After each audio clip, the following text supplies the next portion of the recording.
ሰላም ጤና ይስጥልን በመላው የአምሳዎቹም የአሜሪካ ግዛት ለምትገኙ የኛ ሰው ትውልደ ኢትዮጵያውያን በሙሉ እንደምናላችሁ እንደምንቆያችሁ እንዲሁም ከአሜሪካ ውጭ በተለያየ ዓለም ሆናችሁ ይሄን ዜናና መረጃ በመከታተል ላይ ለምትገኙ ሁሉ በቅድሚያ የከበረ ሰላምታችን በያላችሁበት የዓለም ጥግ ሁሉ ይድረሳችሁ።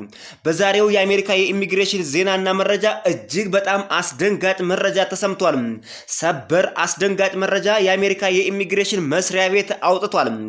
አሜሪካን ሀገር እየኖሩ በአጀስትመንት ኦፍ ስታተስ ግሪን ካርድ ለሚፈልጉ የውጭ ሀገር ዜጎች በሙሉ ግሪን ካርድ ማግኘት የሚችሉት መጀመሪያ ወደ ሀገራቸው ዲፖርት ሆነው ኬዛቸውን በኤምባሲ በኩል ከተከታተሉ በኋላ ነው ተባለ። በዚህ አዲስ ህግና የፖሊሲ ለውጥ ከ15 በላይ የሚሆኑ የቪዛ አይነቶች ሙሉ በሙሉ በቀጥታ ተጎጂ ሆነዋል።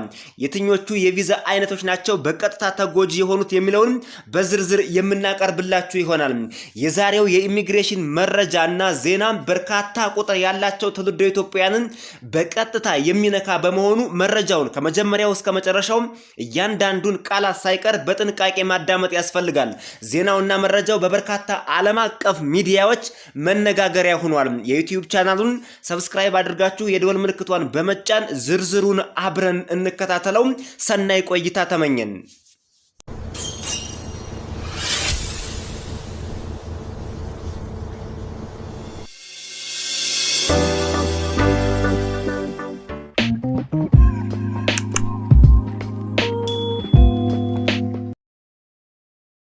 A major shakeup is coming for green card applicants here in the United States, and this is important. The Trump administration says anybody in the U.S. who wants a green card has to return to their home country to apply. DHS says the new policy will allow immigration, quote, to function as the law intended instead of incentivizing loopholes. But with 500,000 people applying for green cards from here in the U.S. each year, critics say it's just Trump's latest immigration crackdown. የአሜሪካ የዜግነትና የኢሚግሬሽን አገልግሎት ዩናይትድ ስቴትስ ሲቲዝንሺፕ ኤንድ ኢሚግሬሽን ሰርቪስ USCIS በትናንትናው ዕለት ባወጣው አጠቃላይ ጥብቅ የፖሊሲ መመሪያና አዋጅ በነን ኢሚግራንት ቪዛ ውስጥ ሆነው አሜሪካ ውስጥ የሚገኙ የውጭ ሀገር ዜጎች እዚሁ አሜሪካን ሀገር ውስጥ ሆነው አጀስትመንት ኦፍ ስታተስ በመጠየቅ የግሪን ካርድ ወይም ቋሚ ነዋሪ ፍቃድ ያገኙበት የነበረውን የቀድሞውን የኢሚግሬሽን አሰራር ሙሉ በሙሉ መቀየሩ ተሰምቷል። ይህ አዲስ ፖሊሲ በሚሊዮን የሚቆጠሩ የውጭ ሀገር ዜጎችን ትውልደ ኢትዮጵያውያንን ጨምሮ ማለት ነው በቀጥታ ተጎጂ ያደረገ ነው ተብሏል። በአሜሪካ የኢሚግሬሽን ህግ ለውጥ ታሪክ ይህ የመጀመሪያውና ስር ነቀል ለውጥ የተደረገበት ነው ተብሏል። ለበርካታ 10 ዓመታት ሲሰራበት የነበረውን የኢሚግሬሽን አሰራር የሚቀይር አዲስ መመሪያ የወጣ ሲሆን የአሜሪካ የዜግነትና የኢሚግሬሽን አገልግሎት USCIS በሀገር ውስጥ ሆነው ማለትም እዚሁ አሜሪካን ሀገር ውስጥ ሆነው የነዋሪነት ደረጃ ማስተካከያ አጀስትመንት ኦፍ ስታተስ በማድረግ ግሪን ካርድ ለማግኘት የሚያመለክቱ የውጭ ሀገር ዜጎች ካሁን በኋላ ይህንን ሂደት ከአሜሪካ ውጭ ሆነው ማከናወን እንዳለባቸው በጥብቅ አሳውቋል። በዚህ መሰረት አመልካቾች ወደ ሀገራቸው ተመልሰው ወይም ዲፖርት ሆነው በውጭ ጉዳይ ሚኒስቴር በስቴት ዲፓርትመንት በኩልና በኤምባሲዎች በኩል ብቻ ነው ለግሪን ካርድ ማመልከት የሚኖርባቸው ተብሏል። ይህ የፖሊሲ መመሪያ የኢሚግሬሽን መኮንኖች በሀገር ውስጥ የሚደረግን አጀስትመንት ኦፍ ስታተስ ማስተካከያ እንደ መደበኛ አሰራር ሳይሆን እንደ በጣም ልዩ የምህረት ውሳኔ ኤክስትራ ኦርዲናሪ ፎርም ኦፍ ሪሊፍ አድርገው እንዲመለከቱት በግልጽ ያዛል። ከእንግዲህ ወዲህ መኮንኖች እያንዳንዱን ማመልከቻ በተናጠልና በጥብቅ የሚገመግሙ ሲሆን አመልካቹ መደበኛውን የውጭ ሀገር የኤምባሲ አሰራር ዘሎ በሀገር ውስጥ እንዲስተናገድ የሚያስገድድ በጣም ልዩ ሬር ኤንድ ስፔሻል ኬዝ ካልሆነ በቀር ማንኛውም አሜሪካን ሀገር ውስጥ የሚገኝ የነን ኢሚግራንት ቪዛ በሙሉ ለግሪን ካርድ ማመልከት የሚችለውና አጀስትመንት ኦፍ ስታተስ መጠየቅ የሚችለው መጀመሪያ ወደ መጣበት ሀገር ዲፖርት ሆኖ ነው ሲል በጥብቅ አሳውቋል። ይህ ዜናና መረጃ የበርካቶችን ልብ የሰበረ ነው ተብሏል።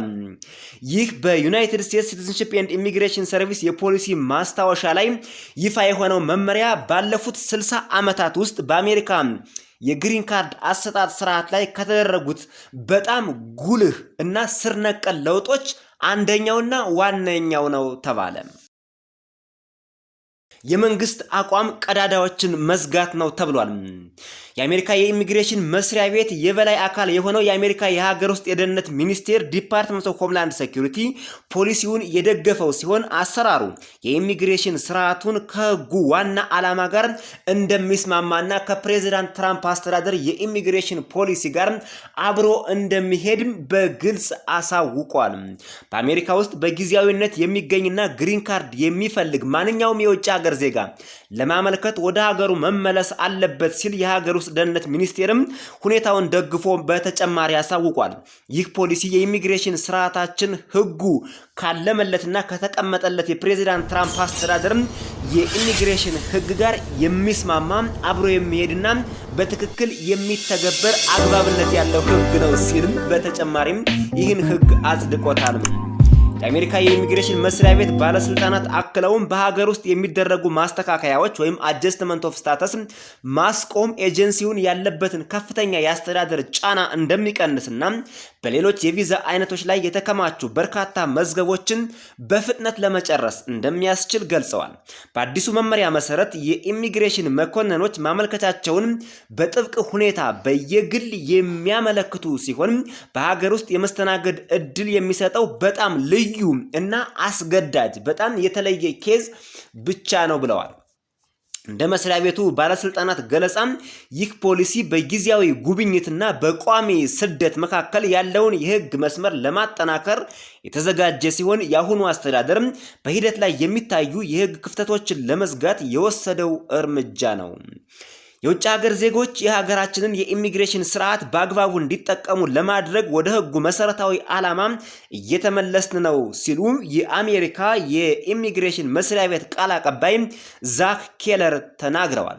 ካሁን ጀምሮ በአሜሪካ ውስጥ በጊዜያዊነት የሚገኝና የግሪን ካርድ የሚፈልግ ማንኛውም የውጭ ሀገር ዜጋ በጣም ልዩ ሁኔታ ካላጋጠመው በስተቀር ለማመልከት ወደ ሀገሩ መመለስ አለበት ብለዋል። ኬለር አክለውም የውጭ ሀገር ዜጎች ሀገራቸው ሆነው እንዲያመለክቱ ማድረግ በሀገር ውስጥ ያለውን የህግ አስከባሪዎች ጫና ይቀንስልናል ብለዋል። ይህ አሰራር ነዋሪነት ከተከለከሉ በኋላ በህገ ወጥ መንገድ አሜሪካ ውስጥ ለመቅረት የሚሞክሩትን የመፈለግና የማባረር አስፈላጊዎች ስራዎችን በከፍተኛ ሁኔታ ቀንሶልናል ነው ያሉት።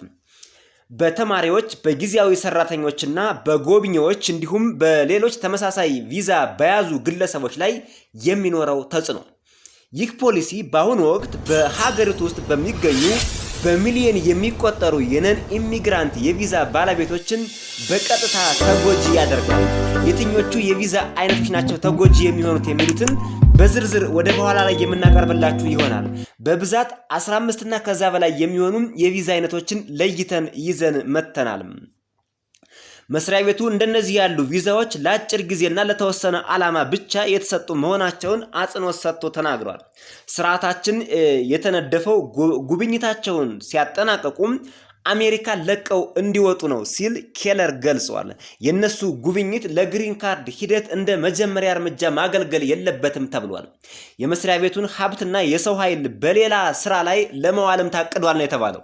አሜሪካን ሀገር ውስጥ እንግዲህ በነን ኢሚግራንት ቪዛ ገብተው አጀስትመንት ኦፍ ስታተስ የሚጠይቁትን የነሱን ዶክመንትና ኬዝ ለማየት የተመደበው ገንዘብና የሰው ኃይል ለሌላ ስራ ተሸጋሽጓል ወይም በጀቱ ዝሯል ነው የተባለው።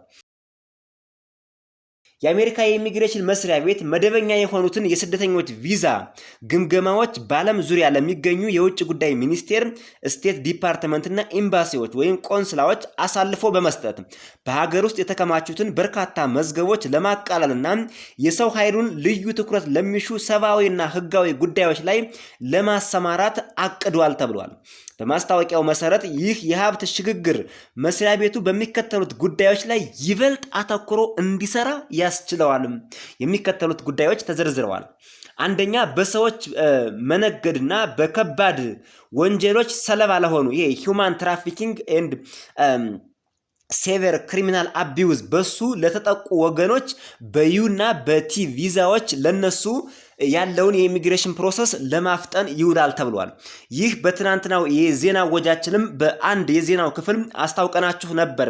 የአሜሪካ ፍርድ ቤቶች ወስነዋል። በዩና በቲ ቪዛ አሜሪካን ሀገር ለሚመጡ በየትኛውም ሁኔታ እንዳይከለከሉ ኢቭን ወደ ሀገራቸው ዲፖርት ሆነው ከሆነ እንዲመለሱ የአሜሪካ ፍርድ ቤቶች ወስነዋል። እነዚህ ዩና ቲ ቪዛዎች የሚባሉት በተለይ በከባድ ወንጀል ታጣቂዎች፣ ሽብርተኞች፣ አሸባሪዎች፣ ሂውማን ትራፊኪንግ እነሱም ጉዳት ያደረሱባቸውን ስደተኞች አሜሪካ እቀበላለሁ ብላለች።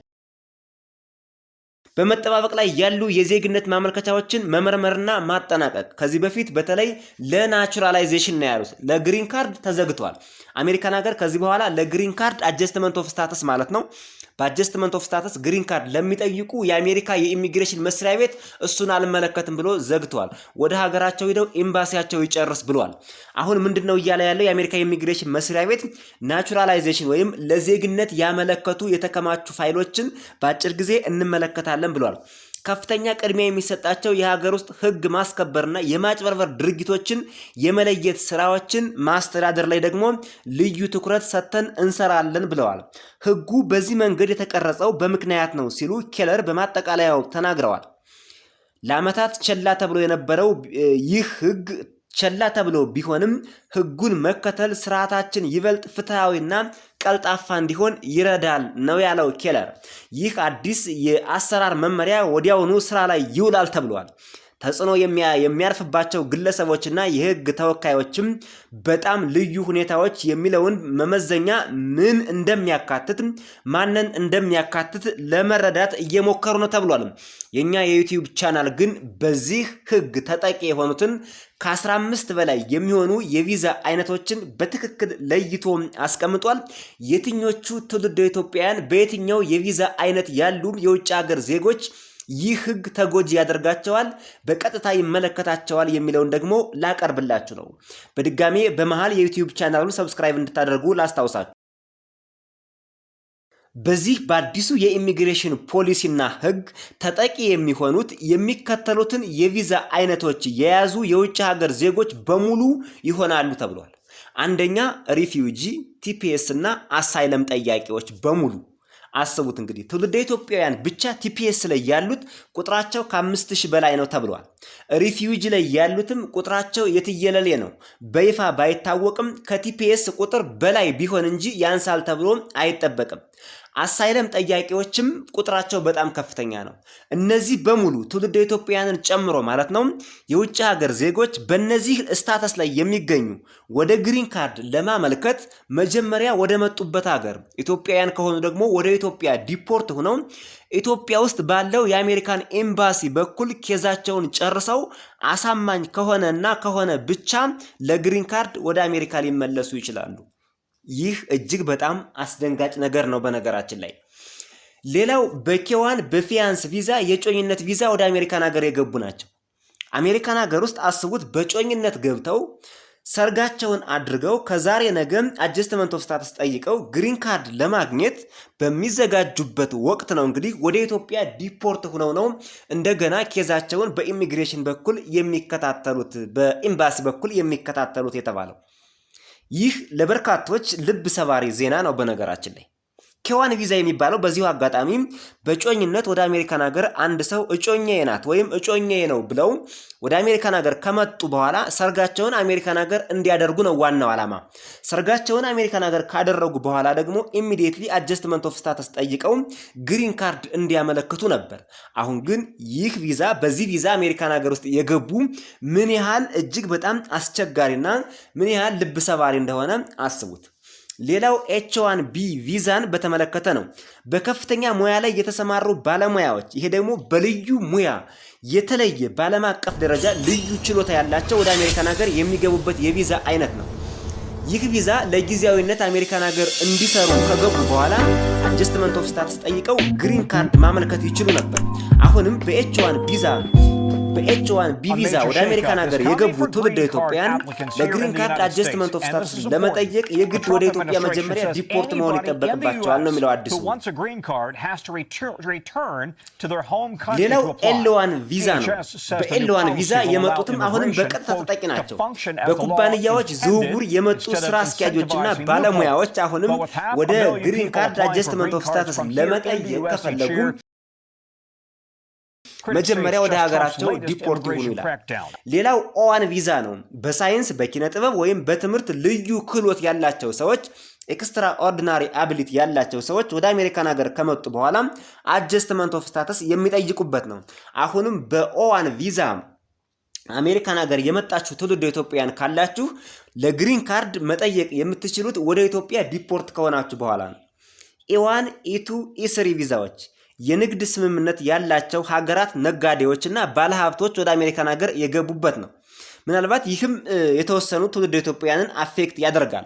እንደ ሌሎቹ እንደ ሪፊውጂ እና እንደ ቲፒኤስ እንደ አሳይለም ብዙ ቁጥር ላይሆን ይችላል። ትውልደ ኢትዮጵያውያን በበርካታ ቁጥር የሚገኙበት የቪዛ አይነት ሪፊውጂ፣ ቲፒኤስ እና አሳይለም እንዲሁም የጮኝነት ቪዛዎች እዚህ አካባቢ ነው።